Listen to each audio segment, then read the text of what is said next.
வாங்க நம்ம இன்றைக்கி ஒரு ரவா கிச்சடி செய்யலாம். ஒரு ஹெல்த்தியான வெஜிடபிள்ஸ் எல்லாம் போட்டு ரவா கிச்சடி செய்ய போகிறோம். அதுக்கு என்ன பண்ணணும்னா ஃபஸ்ட்டு ஒரு கடாய் வச்சுக்கலாம். கடாய் வச்சு ஒரு 2 ஸ்பூனோட எண்ணெய் சேர்த்துக்கிறேன். கொஞ்சம் கடுகு சேர்த்துக்கலாம், கொஞ்சம் சீரகம் சேர்த்துக்கிறேன். நல்லா பொரியட்டும்.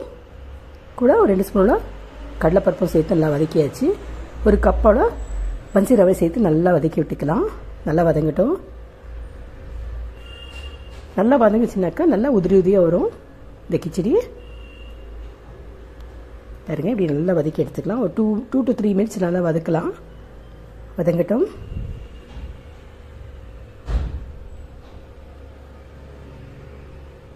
நல்லா வதங்கிடுச்சு. இப்போ நம்ம இதை தனியாக எடுத்து வச்சுக்கலாம். அதே கடாயில் ஒரு ஸ்பூன் எண்ணெய் விட்டு ஒரு பெரிய வெங்காயம் சேர்த்துக்கலாம். வதங்கிட்டு இருக்க வெங்காயம் நல்லா வதங்கிட்டோம். கூடவே ஒரு 5 பச்சை மிளகாய் சேர்த்துக்கிறேன்.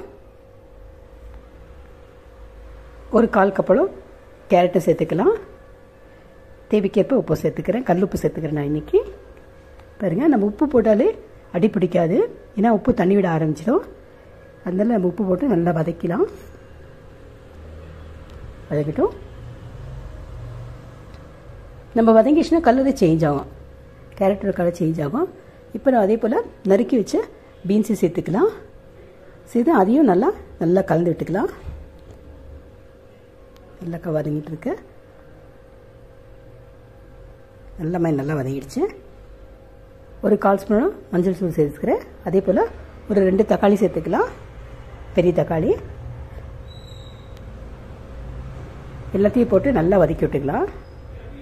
தக்காளி இந்த வெங்காயம்லாம் நல்லா வெங்காயம் காயெல்லாம் நல்லா வதங்கட்டும். வதங்கிடுச்சு.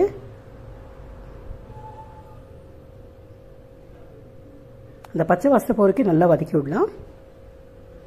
வதக்கிட்டோம். ஆல்மோஸ்ட் ஆயிடுச்சு. இப்போ தண்ணி சேர்த்துக்கலாம். 1 கப்பு 2 கப் தண்ணி சேர்த்துருக்கேன். இந்த வறுத்து வச்சு ரவையை அது கூடவே சேர்த்துக்கலாம். கூடவே ஒரு பிடியோட கருவேப்பிலையும் சேர்த்துருக்கேன் நான். இந்த ரவை தழைச்சி வச்சுருந்தோம் இல்லைங்கன்னா அதையும் சேர்த்து நல்லா கலந்துட்டு ஒரு 5 to 10 மினிட்ஸ் விட்டாலே நல்லா உதிரியான ரவா கிச்சடி ரெடி ஆகிடும். இது கூட சாஸ் தொட்டு சாப்பிட்லாம், ரொம்ப நல்லாயிருக்கும். கூடவே ஒரு நெய் சேர்த்தா ரொம்ப நல்லாயிருக்கும். ஒரு ஸ்பூன் நெய் சேர்த்துக்கலாம். அதே போல் டிஸ்கிரிப்ஷனில் நம்மளோட ஃபேன்சி ஜுவல்லர்ஸி பற்றி போட்டிருக்கேன். தயவுசெய்து பாருங்கள். விரும்பிங்கன்னா இன்ஸ்டாகிராமில் ஆர்டர் பண்ணுங்கள். தயவுசெய்து சப்போர்ட் பண்ணுங்கள். அதே மாதிரி நம்ம வீடியோஸில் லைக் பண்ணுங்கள், சப்ஸ்கிரைப் பண்ணுங்கள், ஷேரும் பண்ணுங்கள் ப்ளீஸ். இது குட்டி சேனல், நீங்கள் தான் வளர்த்தி விடணும். தேங்க்ஸ் ஃபார் வாட்சிங். நன்றி.